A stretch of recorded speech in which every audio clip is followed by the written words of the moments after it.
ದೋಸೆ ಮಾಡ್ಲಿಕ್ಕೆ ಹೋಗಿ ಉಪ್ಪಿಟ್ಟಾಗಿ ಹೋಯ್ತು.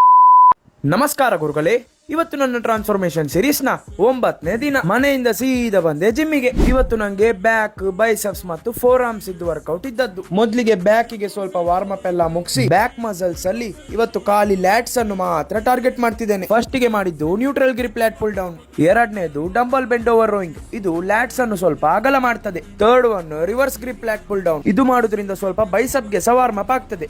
ಲಾಸ್ಟ್ ಗೆ ಕೇಬಲ್ ಪುಲ್ ಓವರ್ ಮಾಡಿ ಇವತ್ತಿನ ಬ್ಯಾಕ್ ವರ್ಕೌಟ್ ಮುಗಿಸಿದೆ. ನೆಕ್ಸ್ಟ್ ಬೈಸೆಪ್ಸ್ ಗೆ ಶಿಫ್ಟ್ ಆಗುವ. ಬೈಸೆಪ್ಸ್ ಗೆ ಎಂತ ಇಲ್ಲ, ಒಂದು ಸ್ಟ್ರೈಟ್ ಬಾರ್ ಕರ್ಲ್ ಮತ್ತೆ ಒಂದು ಹ್ಯಾಮರ್ ಕರ್ಲ್ ಮತ್ತೆ ಫೋರ್ ಆರ್ಮ್ಸ್ ಗೆ ಒಂದು ರಿವರ್ಸ್ ಗ್ರಿಪ್ ಕರ್ಲ್ ಮಾಡಿ ಇವತ್ತಿನ ಸೆಷನ್ ಎಂಡ್ ಮಾಡಿದೆ.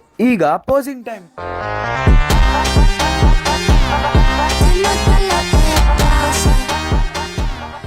ಜಿಮ್ ಇದ್ದು ಎಲ್ಲ ಕೆಲಸ ಆದ್ಮೇಲೆ ಮನೆಗೆ ಬಂದು 1.5 ಸ್ಕೂಪ್ ಪ್ರೋಟೀನ್ ಕುಡ್ದು ಸ್ವಲ್ಪ ಕುಕುಂಬರ್ ತಿಂದೆ. ನಿನ್ನೆದು ವ್ಲಾಗ್ ಅಲ್ಲಿ ಹೇಳಿದಾಗೆ ಹೆಸರು ಕಾಳು ದೋಸೆ ಹೇಗೆ ಮಾಡುದು ಅಂತ ನೋಡುವ ಬನ್ನಿ. ಸ್ವಲ್ಪ ಹೆಸರು ಕಾಳು, ಕಾಯಿ ಮುಂಚಿ ಮತ್ತೆ ನೀರುಳ್ಳಿ ಇಷ್ಟನ್ನು ತಗೊಂಡು ನೀರುಳ್ಳಿ ಮತ್ತೆ ಹಸಿಮೆಣಸನ್ನು ಪಟ ಪಟ ಪಟ ಪಟ ಅಂತ ಚಾಪ್ ಮಾಡಬೇಕು. ಮತ್ತೆ ನೆನ್ಸಿಟ್ಟ ಹೆಸರು ಕಾಳನ್ನು ಗ್ರೈಂಡ್ ಮಾಡಿ ನೀರುಳ್ಳಿ ಮತ್ತೆ ಹಸಿಮೆಣಸನ್ನು ಇದಕ್ಕೆ ಮಿಕ್ಸ್ ಮಾಡಬೇಕು. ಮತ್ತೆ ಫಸ್ಟ್ ದೋಸೆ ಮಾಡುವ ಅಂತ ಹೋದೆ.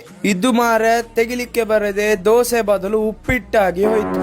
ನೆಕ್ಸ್ಟ್ ಸೆಕೆಂಡ್ ದೋಸೆ ಸ್ವಲ್ಪ ಫೋಕಸ್ ಇಡ್ಕೊಂಡು ಕರೆಕ್ಟ್ ಆಗಿ ಹಾಕಿದೆ. ಇದು ಸ್ವಲ್ಪ ಆದ್ರೂ ದೋಸೆ ತರ ಶೇಪ್ ಬಂತು. ಲಾಸ್ಟ್ ಗೆ ಉಳ್ದ ಬಂದೆಲ್ಲ ಹಾಕಿ 3ನೇ ದೋಸೆ ಸಹ ಮಾಡಿದೆ. ಇದು ಸಹ ಪರ್ಫೆಕ್ಟ್ ಶೇಪ್ ಅಲ್ಲಿ ಬಂತು.